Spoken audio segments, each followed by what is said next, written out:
Hello students and welcome to a fresh video of Education World.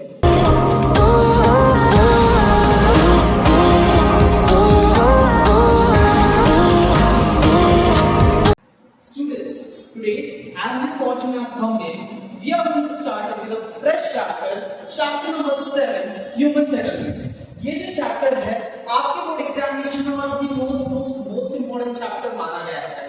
ये जो chapter आपको 5 marks से आने वाला है और आपको इसमें बहुत ज्यादा ध्यान देना है, छोटी से छोटी चीजों के ऊपर भी बहुत ज्यादा फोकस करके लिखना है।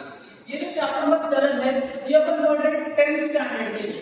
10th स्टैंडर्ड के लिए चैप्टर है बहुत इंपॉर्टेंट और बड़ा इंटरेस्टिंग चैप्टर। ये चैप्टर के बाद मैं पहले एक वीडियो बना चुका हूं जो 12th स्टैंडर्ड के लिए था, उनको थोड़ा हायर लेवल के लिए था, आपको थोड़ा लोअर लेवल के लिए। तो चलिए गाइस बिना देरी किए चैप्टर को स्टार्ट करते हैं। चैप्टर के सारे कॉन्सेप्ट्स पढ़ते हैं, चैप्टर क्या है, कैसा है, किन चीजों के ऊपर बेस्ड है, वो सब पढ़ते हैं। चैप्टर को स्टार्ट करने से पहले अगर आप एजुकेशन वर्ल्ड में फर्स्ट टाइम आए तो चैनल को सब्सक्राइब कर दीजिएगा और बेल आइकन प्रेस कर दीजिए। नाउ ये जो चैप्टर है, चैप्टर में आपको दो ग्राफ्स दिए गए हैं, दोनों ग्राफ बड़े इंपॉर्टेंट है। चैप्टर में आपको पढ़ना क्या है, तो चैप्टर में सिर्फ आपको 4 चीजें पढ़नी है, सिर्फ 4। हां सिर्फ 4। Settlement of India, settlement of Brazil, urbanisation in India and urbanisation in Brazil. ये चार चीजें आप सबने पढ़ ली, मतलब ये चैप्टर आपका पूरा कंप्लीट होगा। इन 4 चीजों के साथ आपको जो ग्राफ दिए गए हैं वो दोनों ग्राफ को मैं आपको शो कर दूंगा और दिखा दूंगा। नाउ ये चैप्टर स्टार्ट करते हैं। चैप्टर का नाम है ह्यूमन सेटलमेंट्स। ह्यूमन सेटलमेंट्स का मतलब क्या होता है? ह्यूमन सेटलमेंट्स का मतलब होता है लोग कैसे रहते हैं। सेटलमेंट मतलब क्या? लोगों का रहना। हम सब है ना एक काइंड ऑफ इंसान है और हम इंसानों को क्या चाहिए पता है क्या? हम लोग को ये चाहिए कि सारे लोग हमारे साथ रहे। मैं ये चाहता हूं मेरे चाचा चाची नाना नानी दादा दादा सब मेरे साथ रहे। मतलब मैं क्या चाहता हूं, मैं बॉन्डिंग बढ़ाना चाहता हूं। ये जब ये बॉन्डिंग बढ़ाने के लिए हम लोग एक जगह पे आते हैं, अपना खुद का घर बनाते हैं, इसको भी अपन बोलते हैं सेटलमेंट। नहीं समझा तो नॉर्मल भाषा में बोलता हूं, जो आप रहते हो उसी को अपन बोलते हैं सेटलमेंट। सेटलमेंट्स दो तरीके के रहते हैं। कितने तरीके के रहते हैं? 2। The first settlement is known as nucleated settlement, the second one is known as dispersed settlement.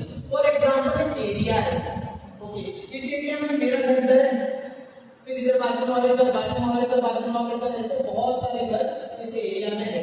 अगर आप देखोगे ये एरिया में बहुत सारे घर हैं, छोटे-छोटे बहुत सारे घर हैं। ये छोटे-छोटे बहुत सारे घर जो है इसी को अपन बोलते हैं न्यूक्लिएटेड सेटलमेंट। मतलब एक एरिया में बहुत छोटे-छोटे बहुत सारे घर हैं।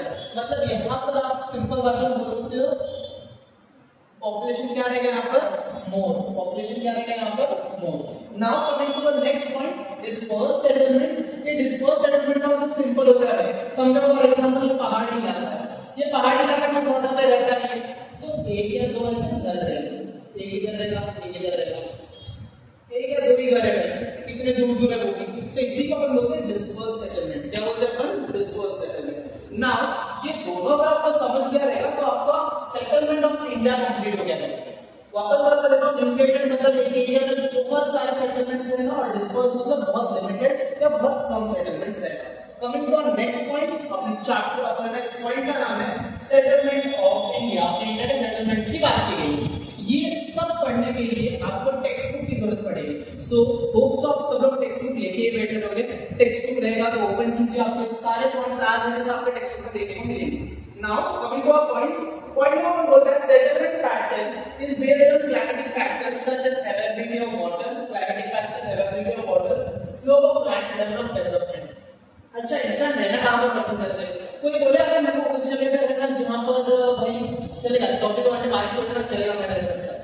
कोई बोले अगर उधर पानी नहीं आता, अच्छा ठीक है मैं रह सकता हूं। नहीं, हम लोग क्लाइमेटिक फैक्टर के ऊपर भरोसा करते हैं। भाई क्लाइमेटिक कंडीशन सही होना चाहिए। सेकंड, अवेलेबिलिटी ऑफ वाटर, पानी का सप्लाई होना चाहिए। स्लोप ऑफ लैंड, अच्छी खासी जमीन होनी चाहिए और डेवलपमेंट होना चाहिए। मैं गांव वाले लोगों को रहना पसंद नहीं करता, अच्छा खासा पानी आना चाहिए, क्लाइमेटिक फैक्टर्स होने चाहिए और स्लोप ऑफ लैंड यानी जमीन अच्छी होनी चाहिए। नेक्स्ट, न्यूक्लिएटेड सेटलमेंट, ये अपन ने अभी पढ़ा राइट। न्यूक्लिएटेड सेटलमेंट का मतलब क्या रहता है? न्यूक्लिएटेड सेटलमेंट मतलब एक इलाके में जहां पर बहुत सारे छोटे-छोटे घर रहते हैं, बरोबर। तो ये अपने इंडिया में कहां पर फाइंड आउट होता है पता है क्या? Narmada valley, paddy land of Bihar, Uttar Pradesh etcetera. मतलब नर्मदा रिवर में फाइंड आउट होते हैं, बिहार में फाइंड आउट होता है और उत्तर प्रदेश में फाइंड आउट होता है। बस ये तीनों याद रखो। Coming to the most important point, dispersed settlement. ये डिस्पर्स्ड के अंदर बात करूं बहुत लिमिटेड घर रहते हैं। डिस्पर्स्ड सेटलमेंट जो है इंडिया में ज्यादातर ट्राइबल पार्ट्स में देखेंगे। कहां पर गए देखेंगे tribal parts covering eastern and southern Rajasthan. Rajasthan में देखे गए क्योंकि वहां पर एवापोरेटेड वाटर है, क्या नहीं है एवापोरेटेड वाटर नहीं, इसलिए वहां पर सेटलमेंट बहुत कम है। हिमालयन स्लोप बोला ना माउंटेनियस रीजन में रहना पसंद करेगा क्या? नहीं, Himalayan slope and uneven topography, uneven climatic conditions. चलो next important point settlement of Brazil. थोड़ा सा आपको लेंथी दिख रहा है लेकिन ये लेंथी नहीं, बड़ा इंटरेस्टिंग है। पॉइंट वाइज पढ़ते हैं। अब थोड़े से पॉइंट वाइज पढ़ने से पहले मैं आपको एक बात बताता हूं, ठीक है? यहां पर थोड़ा सा लिखता हूं मैं। पहले क्या होता था आपको पता चला, फॉर एग्जांपल ये हमारा है एशिया, क्या है अपना एशिया, ठीक है? इधर अपना इंडिया है, साउथ ईस्टर्न हेमिस्फीयर, समवॉट ये बोल सकते हो साउथ अमेरिकन कॉन्टिनेंट है। कौन सा अमेरिकन कॉन्टिनेंट? South America. यहां पर आता है ब्राजील, क्या आता है ब्राजील। पहले ये जो यूरोप, अपने पास और एक कॉन्टिनेंट है यूरोप, तो यूरोप के कुछ लोग है ना ब्राजील में आके रहते थे। हाँ, तो यूरोप से कुछ लोग माइग्रेट होते थे क्योंकि उनको ब्राजील के बहुत सारी चीजें अच्छी लगती थी जो यूरोप में नहीं था। तो यूरोप से बहुत सारे लोग आते थे, ब्राजील में रहते थे। कहां रहते थे? ब्राजील में रहते थे। तो वहां पर रहते लोगों ने सेटलमेंट बनाना चालू किया। क्या बनाना चालू किया? सेटलमेंट। यही अपने पॉइंट को वन बोलता है। ये बहुत इंपॉर्टेंट फिलअप याद है कि अर्लियर कौन से सेटलमेंट ब्राजील में रह गए। तो देखो earlier settlements in Brazil were form, कैसे बना थे? पहले ब्राजील के सेटलमेंट्स कैसे बने थे? तो form by the settlers. Settlers यानी वहां से वो यहां आए थे। कहां से आए थे वो? यूरोप। तो फिलअप में आता है earlier settlement in Brazil were form by the settlers of dash, लिखेगा Europe. Now the settlements has developed. अब ये सारे के सारे लोग जो यूरोपियंस आए थे, ये आने के बाद सेटलमेंट अच्छे खासे डेवलप हो गए हैं एंड डेंसली पॉपुलेटेड। डेंसली का मतलब रहता है मोर, मच, बहुत ज्यादा पॉपुलेशन हो गया है। मेजर रीजन एक सेकंड, ये आपका ऐसा लगेगा। Major reason are as follows. अच्छा यहां पर इतना ज्यादा डेवलपमेंट हुआ क्यों? यहां पर इतना ज्यादा डेंस पॉपुलेशन क्यों आया? तो पॉइंट नंबर 1 बोलता है हॉट एंड ह्यूमिड क्लाइमेट। क्या बोलता है? देखो हॉट एंड ह्यूमिड क्लाइमेट, अच्छा खासा क्लाइमेटिक कंडीशन है, गर्म भी है और ठंडा भी रहता है। फ्लैट लैंड, जमीन एकदम फ्लैट है। गुड सप्लाई ऑफ वाटर, सबसे इंपॉर्टेंट चीज सप्लाई ऑफ वाटर बहुत अच्छा होता है। Large range of natural resource, अच्छा खासा नेचुरल रिसोर्सेस अवेलेबल है। ये इसी के वजह से यहां पर आप बोल सकते हो कि पॉपुलेशन बहुत ज्यादा डेंस हो गया। Now one of the most important point यहां पर मैं आपको बताना चाहता हूं, जिसके एग्जांपल में दिया है साओ पोलो। आपको भी यही लिखना है। एग्जाम में पूछा कि give examination of the most urbanised state in Brazil. अगर पूछा गया सबसे ज्यादा अर्बनाइजेशन कौन से स्टेट में ब्राजील के, आप वन करके लिखिएगा Sao Paulo. Next, Sao Paulo has rich soil. अभी जैसे अपने इंडिया में असम वगैरह है, वहां पर अच्छा खासा बहुत अच्छा रिच सॉइल है, जिसकी वजह से हम लोग क्या प्लांटेशन करते हैं वहां पर? टी प्लांटेशन, चाय वाले। सेम साओ पोलो में अपन क्या उगा सकते हैं? अपन कॉफी। क्या उगा सकते हैं अपन? कॉफी। ब्राजील को भी क्या बोला है? कॉफी को टॉफी वर्ड, चैप्टर में सेकंड नंबर में पढ़ा। Coming to the next point, the south eastern has good transport system too. मतलब साउथ ईस्ट पार्ट में ब्राजील का जो साउथ ईस्टर्न पार्ट है ना, वहां पर अच्छा खासा ट्रांसपोर्ट सिस्टम है, मतलब वहां पर ट्रांसपोर्टेशन भी होता है, which makes nucleated settlement in Sao Paulo. Nucleated settlement again वही सेम चीज, एक सेटलमेंट में बहुत सारे घर है। तो साओ पाउलो में क्या है? Nucleated settlement. साओ पाउलो में क्या है? Nucleated settlement. Next, rural areas and north eastern highland. अपन ने चैप्टर नंबर 3 में जैसे रेफरेंस प्रेडिक्ट में पढ़ा था हाईलैंड्स के बारे में। हाईलैंड्स हिमालय इतने बड़े रहते हैं क्या? नहीं, बट हाईलैंड्स क्या रहते हैं? वो यहां पर बोला है कि ब्राजील में अभी जैसे अपने इंडिया में रूरल इलाका है और अर्बन इलाका है, सेम ब्राजील में रूरल भी है और अर्बन भी है। तो यहां पर रूरल एरियाज की बात की है कि रूरल एरियाज में बहुत रूरल एरियाज ज्यादातर ब्राजील में देखे जाते हैं हाईलैंड। वहां पर देखे जाते हैं हाईलैंड, मतलब जमीन से ऊंची वाली जमीन, पहाड़ी इलाका। नेक्स्ट, यहां पर है ना बहुत ज्यादा लोग एक चीज से सफर करते हैं जिसको अपन बोलते हैं ड्रॉट। ड्रॉट मतलब फमाइन, फमाइन मतलब सूखा पड़ना। ओके, यहाँ पर बहुत टाइम तक बारिश नहीं होती है, जिसकी वजह से ड्रॉट पड़ जाता है, सूखा पड़ जाता है, which makes difficult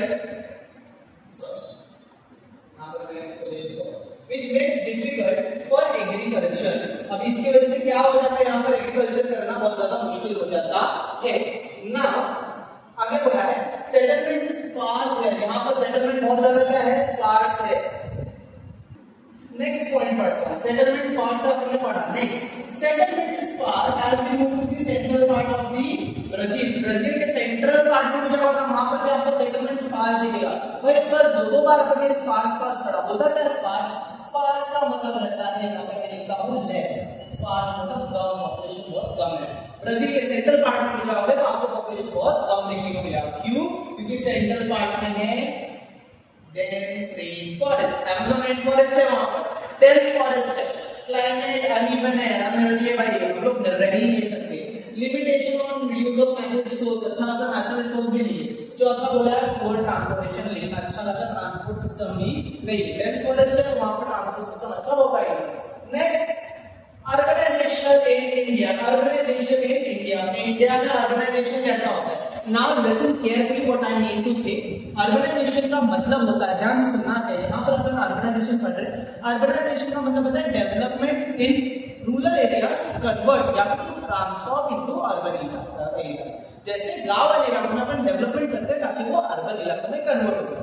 listen carefully, यहां पर अपने को अर्बनाइजेशन क्या बोला गया पता है क्या? हम लोग किसी भी कोई देश अर्बन है या कोई देश रूरल है, ये कैसे पता लगा सकते हैं कि उनका पॉपुलेशन कहां पर ज्यादा है, अर्बन इलाके में ज्यादा है या रूरल इलाके में? नहीं समझा, एक एग्जांपल देता हूं। अपना इंडिया है, अपने इंडिया के दो में आपको सिटीज बोलता हूं, दोनों सिटीज के ऊपर आपको थोड़ा थोड़ा एग्जांपल दूंगा। जैसे फॉर एग्जांपल एक सिटी का मैंने नाम लिया बैंड्रा, और दूसरे सिटी का मैंने नाम लिया, छोटा सा एक सिटी कोई भी ले लेता हूं, जैसे फॉर एग्जांपल कोई भी गांव है का सावंतवाड़ी। ओके, यहाँ पर मैंने दो सिटीज के नाम लिए जो अपने महाराष्ट्र में नहीं आते। एक मैंने नाम लिया बैंड्रा, दूसरा मैंने नाम लिया सावंतवाड़ी। नाउ सावंतवाड़ी एक प्रॉपर गांव है, वेयर आपका जो बैंड्रा है वो प्रॉपर अर्बन इलाका है।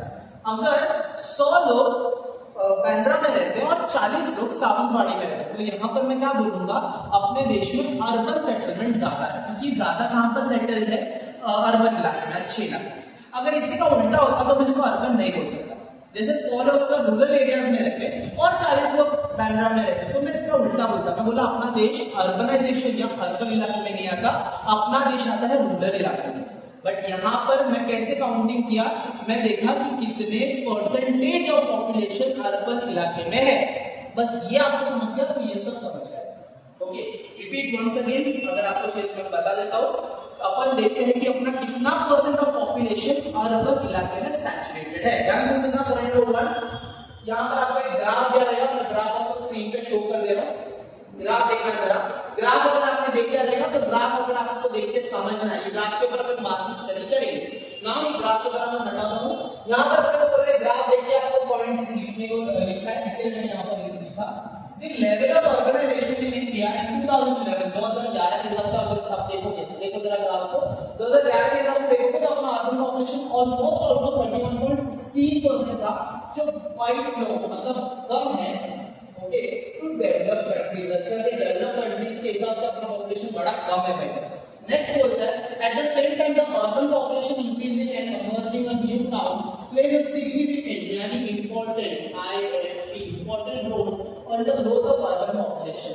अपने देश में ये सब तो हो ही रहा है, अर्बनाइजेशन बहुत कम है, पर सेम टाइम में अगर अपना अर्बन पॉपुलेशन बढ़ रहा है, मतलब लोग अर्बन इलाके में ज्यादा है। क्यों ज्यादा है? क्योंकि अपने तरफ नए नए टाउन बन रहे हैं, क्या बन रहे हैं, टाउन बन रहे हैं, प्लस इसी की वजह से अपना अर्बन पॉपुलेशन बढ़ रहा है, टाउन वगैरह बन रहे हैं, अर्बनाइजेशन डेवलपमेंट हो रहा है, ये सब वजह से यहाँ पे बढ़ रहा है।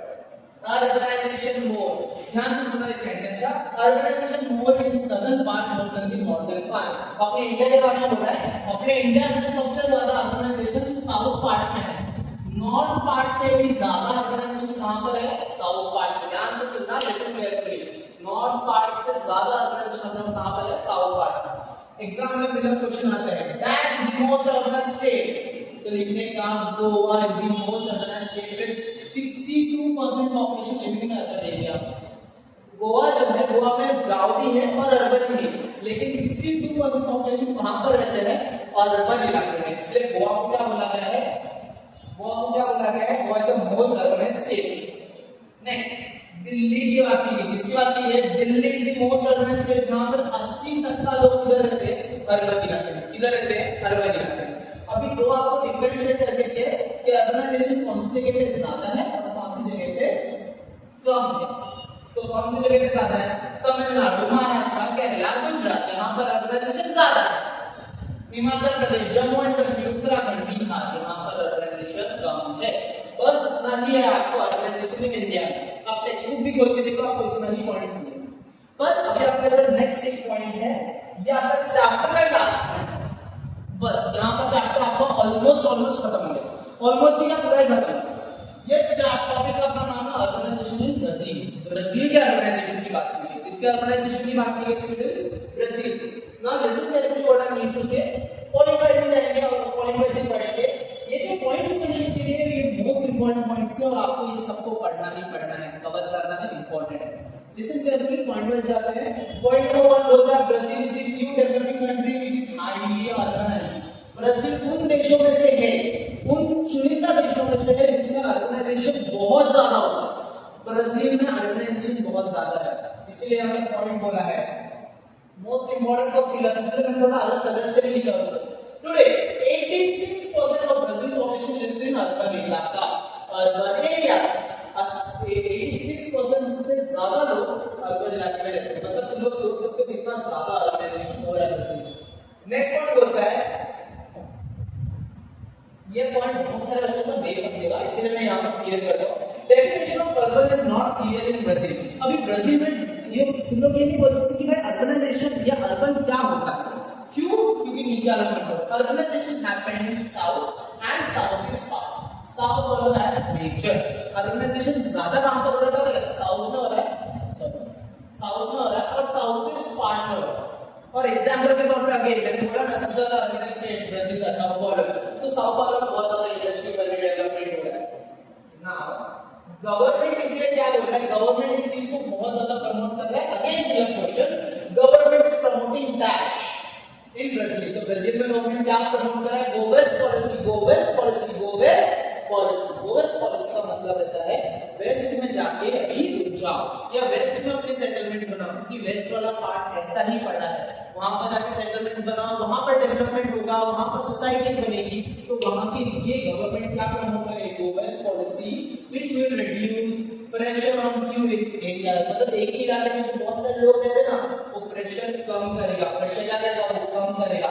And it will also and with imbalance of the nation. देश में जो इम्बैलेंस है, बोलते हैं ना प्रॉपर डिस्ट्रीब्यूशन है, वो डिस्ट्रीब्यूशन भी कवर होने लगेगा। ये गो वेस्ट पॉलिसी इसीलिए इसको बनाना है। अभी ये पॉइंट आपको शायद ही समझ रहे तो आपको पता लग रहा है। Definition of urban is not clear in Brazil का मतलब होता है ब्राजील में मोस्ट प्रोबेबली हर एक चीज अर्बन ही है, इसीलिए यहाँ का आप बोल सकते हैं काइंड ऑफ, तुम लोग ये बोल सकते हैं स्टूडेंट्स की अर्बनाइजेशन क्या होता है ब्राजील वालों को पता ही नहीं प्रॉपर, क्योंकि वहां पर ऑलमोस्ट सारी चीजें अर्बन इलाके जैसा ही होता है। Coming to the next point, अभी यहाँ पर आपको अगेन मैप दिया है, मैं आपको मैप शो कर दे रहा हूँ, ठीक है। ब्राजील का एक ग्राफ था जो मैंने आपको शो नहीं किया था, वो अपन जब भी ग्राफ वाला में एक अलग से वीडियो लाएगा, सेशन लाएगा, तब अपन ग्राफ करेंगे। करेंटली ये मैप भी आपको सामने मैंने दिखा है, ये मैप के हिसाब से आपको पढ़ना है। मैं जरा बता रहा हूँ, now listen carefully, urbanisation is according to coastal states. Urbanisation ज्यादातर देखोगे तो कोस्टल स्टेट्स में देखने को मिलेगा। कोस्टल स्टेट्स यानी समुद्र के आसपास वाले states, states like Sao Paulo, Sao Paulo सबसे पहला नाम दिया है। गोयास, कीनिया, Gerais have more urban population. ये दो या तीन स्टेट्स के नाम दिए हैं, जैसे साओ पाउलो बोला है, गोयास बोला है, कीनिया, गेरियास बोला है, have more urban population than the northern state. North state से ज्यादा यहाँ पर भी साउथ स्टेट्स में ज्यादा प्रमोट अर्बनाइजेशन है। यहाँ पर अपना ये चैप्टर एंड हो गया। यस, इतना सा ही अपना चैप्टर था, ये पूरा एक वन शॉट वीडियो में जहां पर मैंने आपको ये पूरा का पूरा चैप्टर एक वन शॉट समझाया। होप सो आप सबको ये चैप्टर समझ आएगा। चैप्टर में कुछ भी डाउट रहेगा तो आप मेरे कमेंट सेक्शन के ऊपर जाकर आप कमेंट्स करके बता सकते हैं। चैप्टर का कुछ पॉइंट्स आपको नहीं समझा तो आप मेरे इंस्टाग्राम या फिर ऑफिशियल हैंडल अपना चल रहा है एजुकेशन वर्ल्ड का, वहां पर जाकर आप मेरे को मैसेज कर सकते हैं, डीएम कर सकते हैं, मैं आपके डीएम को जरूर रिप्लाई करूंगा। नेक्स्ट, अगर मैं आपको और एक चीज बताऊं, आप मेरे इंस्टाग्राम पे जाकर मेरे को फॉलो कर सकते हैं। आपको कोई वीडियो चाहिए किसी स्पेसिफिक चैप्टर के ऊपर, तो वहां पर आप मेरे को पूछ सकते हैं, मैं उस चैप्टर के ऊपर वीडियो जरूर बनाऊंगा। मिलते हैं गाइस नेक्स्ट वीडियो में। अपना नेक्स्ट वीडियो में मैं जल्दी बना के आपके लिए लाऊंगा, ताकि अपना जल्दी से जल्दी बहुत सारे वीडियोस लाके आपके चैप्टर्स कवर करें हम, क्योंकि आपका एग्जामिनेशन बहुत पास है। मिलते हैं गाइस नेक्स्ट वीडियो में, तब तक के लिए थैंक यू।